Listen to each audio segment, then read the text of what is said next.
الرحمن الرحیم کافیہ کی ایک عبارت کسی نے بھیجی تھی اور اس میں حرف جار منذ کا استعمال بتایا گیا تھا۔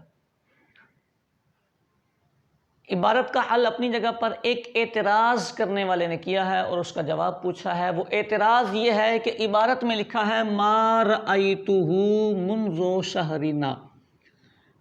کہنے والے نے یہ کہا ہے کہ یہ متکلم کی ضمیر ہے، یہ جمع کی ضمیر ہے، ہونا یہ چاہیے تھا کہ پیچھے متکلم کی ضمیر ہے تو آگے بھی واحد متکلم کی ضمیر ہی آئے، جمع کی ضمیر نہیں آنی چاہیے، یا پیچھے بھی جمع کی ہو جاتی، مطابقت تو رہتی۔ انہوں نے آگے جمع کی ضمیر کیوں ذکر کی ہے؟ کافیہ پڑھنے والے طلباء کو میں یہ ضرور کہا کرتا ہوں کہ آپ سنبٹ پڑھنے کی عادت ڈالیے۔ تحریر سنبٹ وسعت ذہنی کے لیے مطلب مجرب نسخہ ہے۔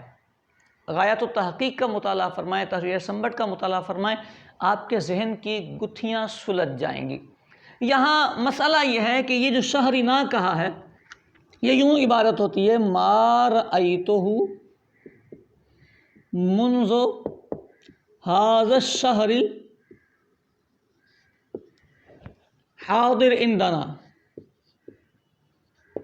یہ عبارت یوں بنتی ہے ھذا الشہر الحاضر عندنا، جو ہمارے درمیان مہینہ موجود ہے، اب تک میں نے اس کو نہیں دیکھا۔ اب ہمارے درمیان جمع متکلم کیسے؟ دیکھیں، جب ہم بات کرتے ہیں تو میں متکلم ہوں، میں کسی کے بارے میں بات کر رہا ہوں تو میرا مخاطب بھی کوئی موجود ہے۔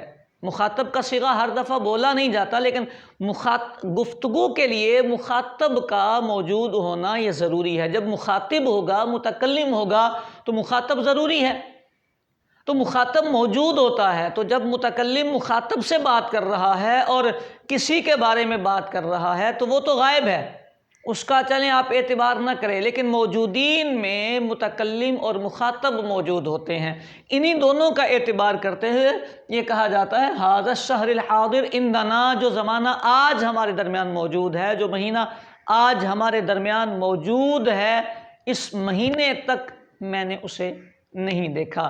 تو یوں متکلم اور مخاطب دونوں کا اعتبار کرتے ہوئے اس ضمیر کو جمع کا صیغہ استعمال کیا ہے، ضمیر جمع کی لے کر آئے ہیں۔